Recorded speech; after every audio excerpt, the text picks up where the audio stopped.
В Душанбе начался судебный процесс над экс-сотрудником КНБ Таджикистана Маматсултоном Мавланазарова. Комитет по делам религии озвучил причины закрытия магазинов религиозной литературы в Душанбе.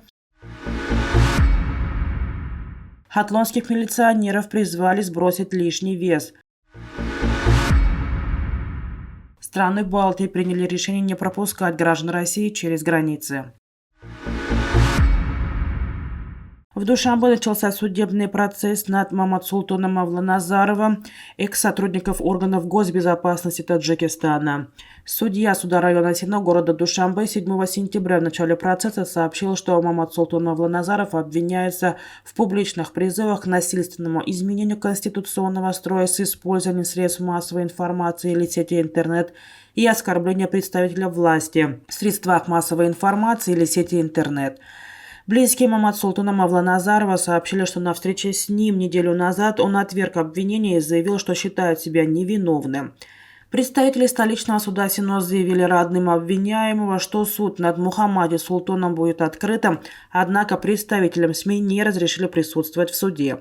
Маматсултон Мавланазаров, который в последние годы в соцсетях резко критиковал нынешнего главу ГНБ Таджикистана Саймумина Ятимова, а также силовое подавление протестов в своем родном регионе Горно-Бадахшанском автономном округе, был арестован утром 16 июня этого года в своей квартире в 101 микрорайоне города Душанбе.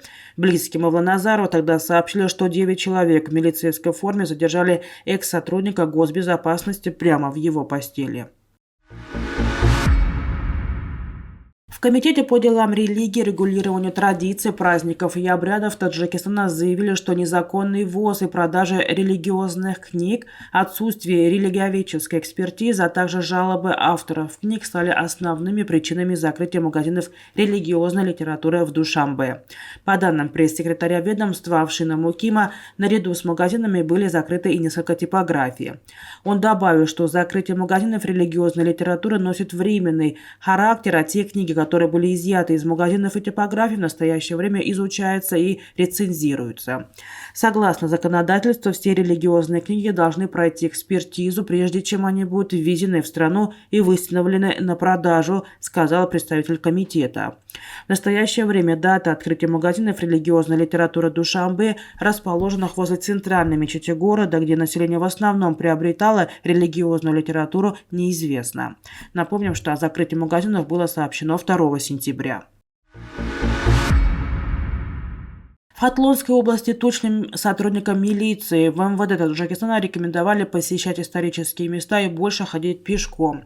В МВД по Хатлонской области не дали комментариев на тему точности милиционеров, отметив, что действительно по указанию министра в целях улучшения мировоззрения, здоровья личного состава и ознакомления с историей сотрудникам милиции рекомендовано больше путешествовать в свободное от работы время. Это уже не первый раз, когда милиционеров Таджикистана просят похудеть. В декабре 2016 года Министерство внутренних дел Таджикистана потребовало от своих сотрудников избавиться от лишнего веса и следить за своим внешним видом. Согласно установленным нормам, при росте в 168-170 см вес сотрудника милиции не должен превышать 75 килограммов. В мае 2017 года приказом министра внутренних дел Таджикистана свои посты покинули 20 точных сотрудников милиции, и еще более 100 милиционеров получили предупреждение из-за лишнего веса, но им дали время, чтобы похудеть. Однако спустя 2 месяца глава МВД Таджикистана восстановил в должностях 13 стражей, порядка которых уволил за лишний вес. Страны Балтии договорились не пропускать граждан России через границу, даже если у них есть шенгенские визы. Исключение сделают для водителей грузовиков, дипломатов и въезжающих по семейным и гуманитарным причинам. Об этом сообщил в Твиттере министр иностранных дел Латвии Эдгар Ринкевич. Ограничение будет введено граничащими с Россией, Латвией, Эстонией и Литвой и коснется, кроме россиян, белорусских граждан. Как оно будет оформлено, не сообщается. Эти страны входят в шенгенское пространство и должны пропускать обладателей шенгенских виз. Ранее представители этих государств подготовили заявление, в котором назвали пересекающих границу русских туристов угрозой общественной безопасности.